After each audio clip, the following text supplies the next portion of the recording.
I never thought I'd end up in a technological war with my neighborhood's HOA president, but here we are. My name is Alex, and I moved into Sycamore Heights about 8 months ago. The neighborhood seemed perfect, quiet streets, well-maintained lawns, and friendly neighbors. Well, mostly friendly. I hadn't counted on meeting Karen Wilcox, the self-appointed dictator of our homeowners association. From day one, she had her eyes on my house, particularly after I installed my smart home system. That doorbell camera is unsightly and violates Section 7.3 of our neighborhood bylaws, she said with a pinched expression when she caught me retrieving my mail one afternoon. I politely explained that the bylaws only restricted permanent alterations to the home's exterior appearance, and my sleek doorbell camera barely qualified as noticeable. Karen's face turned an impressive shade of crimson as she tapped her manicured fingernails against her clipboard. "We'll see about that," she muttered before marching away in her sensible beige pumps. I thought that would be the end of it. I was wrong. Over the next few weeks, I received a series of increasingly aggressive notices about alleged violations, everything from the height of my grass being a quarter-inch too tall to the shade of white on my window trim being eggshell instead of the mandated pure white. Each notice came with Karen's signature and a thinly veiled threat about potential fines. I addressed each concern promptly and professionally, which seemed to irritate her even more. Then, strange things started happening with my smart home system. At first, it was minor. My thermostat would suddenly crank up to 80 degrees Fahrenheit while I was at work, or my smart lights would turn on in the middle of the night. I assumed it was just software glitches until my security system began to disarm itself randomly. That's when I got concerned. I work in cybersecurity, so I immediately ran diagnostics on my entire network. What I discovered made my blood boil. Someone had been remotely accessing my system, and they weren't particularly skilled at covering their tracks. The unauthorized access was coming from within our neighborhood network. I set up a honeypot, essentially a trap for anyone trying to access my system, and waited. It didn't take long for the culprit to take the bait, and when they did, I traced the IP address directly to a very familiar source, Karen Wilcox's home office. I couldn't believe it. The HOA president was actually hacking into my home system to cause disruptions as some sort of petty revenge for my doorbell camera. I documented everything meticulously, the access attempts, the IP trace, timestamps, and the changes made to my system. I even set up additional security cameras that caught Karen sitting in her car across the street with her laptop, presumably trying to connect to my network. Rather than confronting her immediately, I decided to be strategic. I contacted a lawyer friend who specialized in cybersecurity law, and she confirmed what I suspected. Karen had committed several federal offenses by unauthorized access to my home network and systems. "This isn't just an HOA violation," my friend said with a concerned tone. "This is potentially criminal hacking under the Computer Fraud and Abuse Act." Armed with this information, I attended the next HOA meeting. Karen was in rare form that evening, holding court at the front of the community center meeting room. She wore her typical uniform, a beige blazer with a coral blouse, and was proposing a new bylaw to ban all unsightly technology from home exteriors.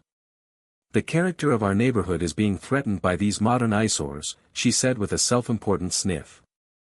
"Smart doorbells, security cameras, solar panels, they destroy the aesthetic we've worked so hard to maintain."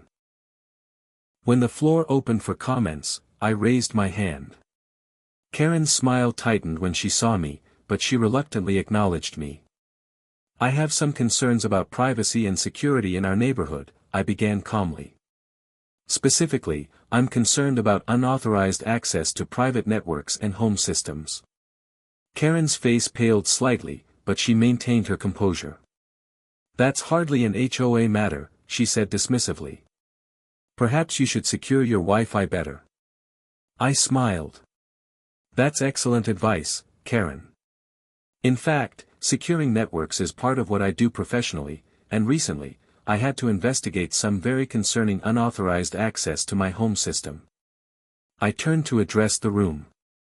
"Someone has been remotely tampering with my thermostat, lights, and even my security system. As you might imagine, this is not just annoying but potentially dangerous. The room filled with murmurs of concern. I continued, the good news is, I was able to trace the intrusions directly to their source. I paused, looking directly at Karen, whose fingers were now nervously tapping against the podium. What's interesting is that these intrusions are federal offenses under the Computer Fraud and Abuse Act, punishable by up to 10 years in prison. Karen's face had now lost all color. This is ridiculous, she sputtered. You can't just come in here and make wild accusations. I haven't accused anyone specifically, I replied with a calm smile, but I do have documented evidence, including IP addresses, timestamps, and video footage that I've shared with both my lawyer and the police. In fact, they should be arriving any minute to follow up on my report. As if on cue, there was a knock at the community center door. 2 police officers entered, scanning the room before their eyes settled on Karen. Karen Wilcox, one of them asked with a serious expression. What happened next was like something out of a movie. Karen attempted to explain that she was just checking my system to ensure it complied with HOA regulations. The officers were unimpressed with this justification for what was clearly unauthorized computer access. When they mentioned that they had a warrant to search her devices based on the evidence I provided, Karen became hysterical. Do you know who I am? She shrieked, her voice rising to an impressive pitch. I am the president of this HOA. I maintain property values. I keep this neighborhood from descending into chaos. She gestured wildly at me. He's the one violating our bylaws with his tacky technology. The officers remained professional as they explained that HOA bylaws don't supersede federal law, and unauthorized access to private computer systems was, in fact, a serious crime. Karen's lawyer husband, who had been sitting quietly in the corner, finally spoke up. Karen, stop talking right now, he said with unmistakable alarm in his voice. But Karen was beyond listening. Everything I did was for the good of this community, she insisted as the officers began reading her rights. The entire room watched in stunned silence as Karen Wilcox, still clutching her precious HOA binder, was escorted from the building. 2 weeks later, I received an update from the district attorney's office. Karen was facing multiple charges of unauthorized computer access and would likely need to accept a plea deal to avoid serious jail time. The deal would include significant community service, a 5-figure fine, and probation. She had also been unanimously removed from the HOA board in an emergency session. Her reign of terror was officially over. The cherry on top came when I spotted Karen at the local grocery store. She was trying to keep a low profile in sunglasses and a hat, but I recognized her immediately. When our eyes met across the produce section, her face contorted with fury and embarrassment. She abandoned her shopping cart right there between the lettuce and tomatoes and practically ran out of the store. I couldn't help but smile as I selected a perfectly ripe avocado. My smart home system had been running flawlessly ever since.